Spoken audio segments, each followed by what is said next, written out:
11वीं और 12th class में आ चुके हैं। आइए आपको एक बहुत ही इंपॉर्टेंट टॉपिक स्टार्ट करने जा रहे हैं, इसका नाम है पीएनएल अप्रोप्रिएशन। काफ़ी क्वेश्चन कई बार इससे बन जाता है, हालांकि अभी जो पेपर हुआ था 2025 में, इस साल इस चैप्टर में से कोई 3 नंबर का या 4 नंबर क्वेश्चन बना ही नहीं। तो इस बार आपके लिए बन सकता है, तो इस वीडियो को बहुत ध्यान से देखना, क्योंकि आपको इसमें profit and loss appropriation account बहुत अच्छे समझ में आ जाएगा। चलिए बिना कोई देरी के स्टार्ट करते हैं। देखिए, अकाउंट्स एक ऐसी चीज़ है जिसमें कॉन्सेप्ट बहुत इंपॉर्टेंट मैटर करता है। कॉन्सेप्ट अगर आपका स्ट्रॉन्ग है तो क्वेश्चन जैसे मर्जी आ जाए आप कर लोगे। और बोर्ड एग्जाम में, जैसे कि आप जितने भी एग्जाम उठा के देखो बोर्ड एग्जाम के पिछले सालों के, कोई क्वेश्चन मुश्किल नहीं आता। इस चीज़ की मेरी गारंटी है, कोई क्वेश्चन मुश्किल आता ही नहीं है। पिछले जितने भी आप एग्जाम देखोगे बोर्ड एग्जाम के, आप खुद चेक करो। हाँ, हो सकता है कि इस बार कैलकुलेटर अलाउड हो तो हो सकता है थोड़ा सा लेवल बढ़ जाए, लेकिन मुश्किल कभी नहीं आता एग्ज़ाम में, क्योंकि उनको भी पता है भैया मुश्किल आ गया तो प्रॉब्लम हो जाएगी। बच्चे आसान वाला पेपर ढंग से करते हैं, वहाँ पर भी फेल होते हैं, तो मुश्किल है तो फिर क्या होगा। तो इसलिए कॉन्सेप्ट अगर आपका स्ट्रॉन्ग है तो क्वेश्चन आपके लिए करना बहुत आसान हो जाएगा। कॉन्सेप्ट पर ध्यान देना है, कॉन्सेप्ट। तो कॉन्सेप्ट की बात करते हैं जरा स्टार्टिंग से। देखिए, 11वीं क्लास में आपने पढ़ा था प्रॉफिट एंड लॉस अकाउंट। अब पढ़ा था, आपको कुछ लोग कहेंगे सर पढ़ा तो था लेकिन अभी भूल गए, याद नहीं आ रहा, जबकि लास्ट में पढ़ा होगा सबसे आपने, याद तो आना चाहिए। प्रॉफिट एंड लॉस अकाउंट पढ़ा था नहीं पढ़ा था, चलो प्रॉफिट लॉस अकाउंट मैं दोबारा बताता हूँ क्यों बनता है। प्रॉफिट निकालने के लिए बनता है, जो लास्ट में सारे खर्चे, इसमें सारे खर्चे सारे इनकम इसमें ट्रांसफर कर देते हैं, और फिर चेक करते हैं कि भाई लास्ट में नेट प्रॉफिट हुआ या नेट लॉस हुआ। फिर उसे आप कैपिटल में ट्रांसफर कर देते थे। बैलेंस शीट में कैपिटल में नेट प्रॉफिट ऐड करते थे, नेट लॉस ऐड करते थे, माइनस करते थे। ठीक है, कुल मिला के यहाँ पर बहुत सारे खर्चे आते थे, एक्सपेंसेस कह सकते हैं, इनडायरेक्ट खर्चे बोलते हैं उसे वो, और यहाँ पर सारे इनकम आते थे। उसके बाद क्या करते थे, यहाँ पर नेट प्रॉफिट निकलता था, है ना, नेट प्रॉफिट, या फिर इधर नेट लॉस निकलता था, फिर उसे आप कैपिटल में ट्रांसफर कर देते थे, है ना। इस बार ऐसा नहीं करेंगे। क्यों नहीं करेंगे? इस बार पार्टनरशिप है। पार्टनरशिप में क्या होता है, पार्टनर है, एक बिजनेस नहीं चला रहा, एक से ज़्यादा बंदे हैं, कम से कम 2 बंदे हैं बिजनेस में। तो जब मिनिमम 2% होते हैं तो वो पार्टनर कहते हैं कि भाई इस प्रॉफिट को हमें बांटो, प्रॉफिट को शेयर करो। हम ये थोड़े कि आप प्रॉफिट एक जने को बटेगा। पहला जो 11वीं क्लास में पढ़ा था, वो जो बिजनेस था उसमें एक ही बंदा होता है, तो इसलिए वो बैलेंस शीट एक ही बंदे के लिए बनती थी, तो आप कैपिटल में प्रॉफिट को ऐड करते हैं। बट इस बार ऐसा नहीं होगा, इस बार वो प्रॉफिट बटेगा, तो वो प्रॉफिट बटेगा, इसलिए आप कैपिटल में ऐड नहीं कर सकते। इस बार 2 बंदे हैं कम से कम, तो इसलिए इस प्रॉफिट को बांटने के लिए एक अकाउंट बनाना पड़ता है, उसका नाम होता है profit and loss appropriation account. Profit and loss appropriation account, ये भी साल के एंड में बनता है, जैसे कि प्रॉफिट एंड लॉस अकाउंट बनता था। एप्रोप्रिएशन का यहाँ मतलब ही यही है, प्रॉफिट को बांटना, प्रॉफिट को बांटने वाली आइटम। एप्रोप्रिएशन मतलब कुछ प्रॉफिट में से जो डिस्ट्रीब्यूट होता है वो आता है। देखो, प्रॉफिट सब बांटने से पहले ना, पहले यहाँ पर लिख लेते क्या क्या आता है, debit credit, particulars amount, particulars amount. Profit को बांटने से पहले कई बार पार्टनर कहते हैं कि देखो प्रॉफिट को तो बांटना है, लेकिन उस बांटने से पहले ना हमें कुछ चीज़ें दो। जनरली 3-4 चीज़ें होती है जो पार्टनर मांगते हैं, और ये तभी मिलेगी जब पार्टनरशिप डीड, जो एग्रीमेंट होता है उसमें लिखा होगा। अगर उसमें कहा गया है तो मिलेगी, वरना नहीं मिलेगी। पहला है इंटरेस्ट ऑन कैपिटल। पार्टनर कहते हैं कि देखो भैया मुझे इंटरेस्ट ऑन कैपिटल दो, मैंने पैसा लगाया था तो मुझे इस पैसे पे इंटरेस्ट दो, उसे बोलते हैं इंटरेस्ट ऑन कैपिटल। तो वो देना पड़ता है कई बार पार्टनर को, और ये प्रॉफिट में से बटेगा। ध्यान रखना, दीज आर एप्रोप्रिएशन, ये सब एप्रोप्रिएशन होती है, ये प्रॉफिट में से बढ़ता है। प्रॉफिट होगा तो मिलेगा, नहीं होगा तो ना मिलेगा।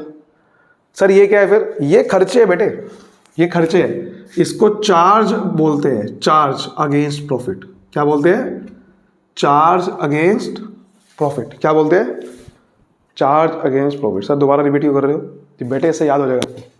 क्या बोलते हैं? Charge against profit. Charge against profit का मतलब ये है आपके वो खर्चे, चार्ज अगेंस्ट प्रॉफिट बेसिकली खर्चे की बात कर रहे हैं, इनकम की नहीं। ऐसे खर्चे जो कि पे करने पड़ेंगे, चाहे प्रॉफिट हो या नुकसान हो। भाई अगर सैलरी का बिल देना है, सैलरी देनी है या इलेक्ट्रिसिटी का बिल देना है, ये आपको देना पड़ेगा।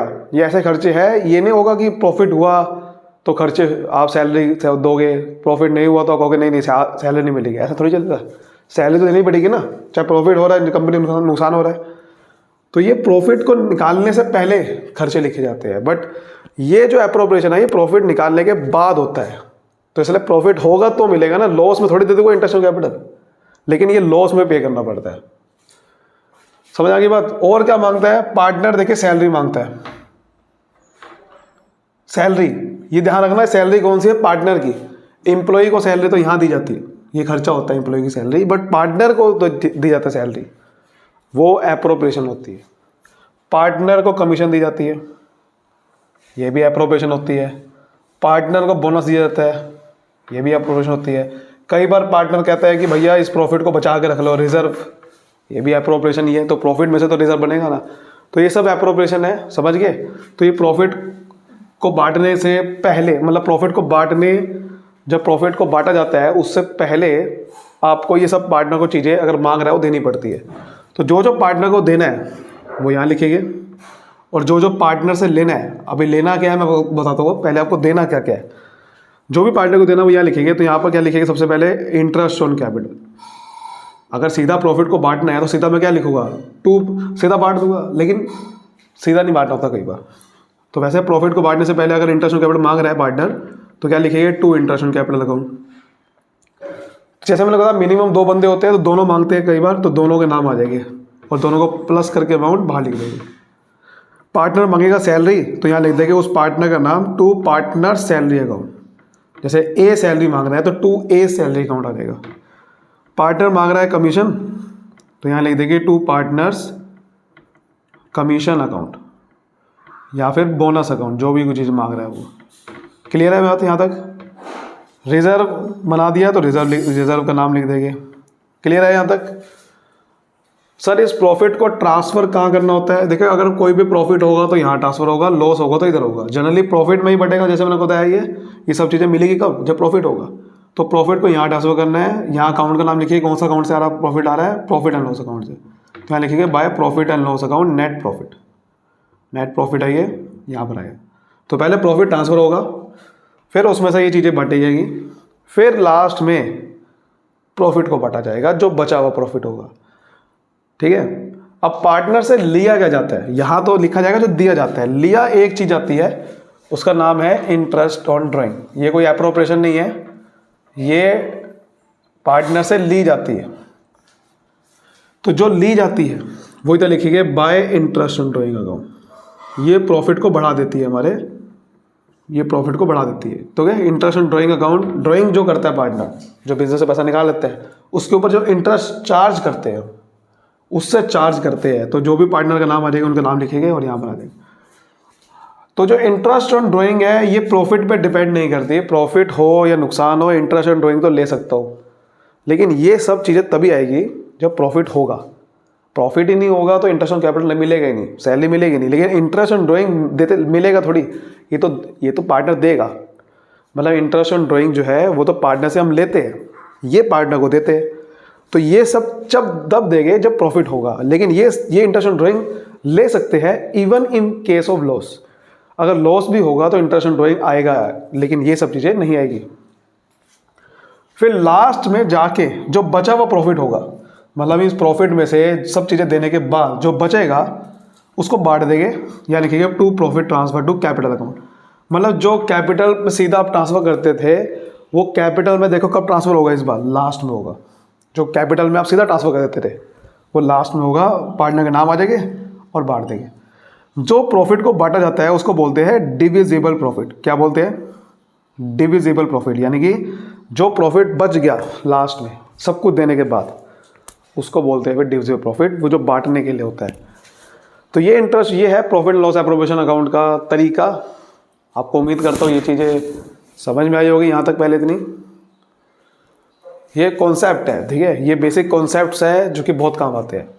अब देखिए मैं एक चीज़ बात कर लेता हूँ कि जैसे मैंने को बताया प्रॉफिट आता है यहाँ से, कई बार इस प्रॉफिट में कुछ चीज़ें होती है जो कि प्रॉब्लम होती है, उसको ठीक करना होता है। जैसे अगर मान लो इस प्रॉफिट में से कोई खर्चा है वो माइनस नहीं हो रखा, तो उसे माइनस करना पड़ेगा पहले, तभी यहाँ प्रॉफिट ट्रांसफर होगा ना, क्योंकि ये प्रॉफिट तब निकलता है जब इस खर्चे को सारे माइनस कर देते हैं। मतलब इनकम में से जब तक सारे खर्चे माइनस नहीं हो गए तब तक इस नेट प्रॉफिट को कैसे निकाला जाएगा। अब वो क्या होता है, कई बार कुछ आइटम ऐसी होती है जैसे कि interest on loan by partner. कई बार मैंने पार्टनर से कोई लोन लिया, मुझे उसे इंटरेस्ट देना है, और पार्टनरशिप डीड ये कहती है कि जब अगर उसका रेट ना बता रखा हो कि कितना इंटरेस्ट ऑन लोन देना है पार्टनर को, तो उसे 6% मान लेना होता है, 6% पर एनम, 6% साल के हिसाब से आपको इंटरेस्ट देना पड़ेगा पार्टनर को, अगर इंटरेस्ट के बारे में कोई जानकारी नहीं है। तो अगर ये इंटरेस्ट ऑन लोन माइनस नहीं कर रखा इस नेट प्रॉफिट निकालते हुए, तो पहले उसे माइनस करना पड़ेगा, तब इस प्रॉफिट को ट्रांसफर करना पड़ेगा। और एक होता है interest on loan to partner. ये होता है कि मैंने पार्टनर को लोन दिया था, मतलब फर्म ने लोन दिया था पार्टनर को, बट हमने उससे इंटरेस्ट लिया नहीं, वो इनकम होती है हमारे लिए। इसका कोई रेट फिक्स नहीं है, इसका कोई रेट नहीं है कि अगर आप पार्टनरशिप डीड में लिखा नहीं है इंटरेस्ट के बारे में तो हम इंटरेस्ट मान लेंगे 6%, नहीं, वो इसमें था। इसका जब तक कोई इंटरेस्ट बताएगा नहीं तब तक आपको इंटरेस्ट निकालना नहीं है, और इंटरेस्ट अगर बता रखा है तो आपको निकाल के फिर आपको पहले प्लस करना पड़ेगा। इनकम प्लस होती है, एक्सपेंस माइनस होते हैं, तो ये प्लस करना पड़ेगा, फिर प्रॉफिट को ट्रांसफर करना पड़ेगा। समझ गए। ऐसी और भी चीज़ें होती है कई बार, जैसे मैनेजर की कमीशन होती है। अब मैनेजर है, वो पार्टनर नहीं है हमारा, मैनेजर की कमीशन है, खर्चा है, और मैनेजर की कमीशन अगर माइनस नहीं कर की, खर्चा माइनस नहीं होगा, तो पहले खर्चे को माइनस करना है, फिर ट्रांसफर करना है प्रॉफिट को। पार्टनर को रेंट देना था, rent paid to partner. Rent एक खर्चा होता है, अब खर्चा नॉर्मल है, ये नॉर्मल खर्चा है, रेंट अगर नहीं माइनस कर रखा तो पहले रेंट माइनस करना पड़ेगा। मतलब समझ गए, ये सब चीज़ें पहले खर्चे, इनकम माइनस, ये सब प्लस करने के बाद प्रॉफिट को ट्रांसफर करना पड़ेगा, वरना प्रॉब्लम हो जाएगी। सेम इस केस में यहाँ पर भी प्रॉफिट में प्रॉब्लम हो सकती है, जो आपको क्वेश्चन में देखने को मिलेगी। क्या देखने को मिलेगी, कई बार इस प्रॉफिट में से पार्टनर की सैलरी माइनस कर देगा। मतलब प्रॉफिट में से मैंने आपको बताया खर्चे माइनस करने हैं, ना कि ये सब चीज़ें, क्योंकि ये सब चीज़ें क्या होती है, एप्रोप्रिएशन, और ये सब चीज़ें होती है चार्ज। ये एप्रोप्रिएशन प्रॉफिट में से माइनस नहीं करनी, ये प्रॉफिट के बाद आपको बांटनी होती है। मैंने क्या होता है, पहले प्रॉफिट निकालना होता है, फिर आपको बांटना होता है। लेकिन अगर मान लो ने गलती क्या करी, इस प्रॉफिट को निकालते हुए ही पार्टनर की सैलरी माइनस कर दी, तो उसे वापसी प्लस करना पड़ेगा, तब इस प्रॉफिट को ट्रांसफर करना पड़ेगा। फॉर एग्जाम्पल 1 लाख का प्रॉफिट था, इन्होंने पार्टनर की सैलरी 1 लाख में से 1 लाख निकालते हुए माइनस कर दी, जो कि गलत चीज़ है, क्योंकि सैलरी बाद में देनी थी। खर्चे अलग होते हैं, एप्रोप्रिएशन अलग होता है, प्रॉफिट के बाद दिया जाता है, इन्होंने पहले ही दे दी सैलरी, तो उसे सैलरी को पहले प्लस करना पड़ेगा, जैसे 50,000 है, तब इस प्रॉफिट को ट्रांसफर करना होगा। कुल मिला के मैं ये कहना चाहता हूँ कि ये कॉन्सेप्ट मैंने आपको बता दिया। अगली वीडियो में मैं इसके क्वेश्चन कराने वाला हूँ, क्योंकि पहले कॉन्सेप्ट क्लियर होना जरूरी है। नेक्स्ट वीडियो आने वाली है इसके कॉन्सेप्ट क्लियर करने के लिए, और क्वेश्चन करने के लिए। तब तक के लिए वीडियो को लाइक कर दीजिए, सब्सक्राइब कर दीजिए चैनल को। मिलते हैं अगली वीडियो में, बाय बाय।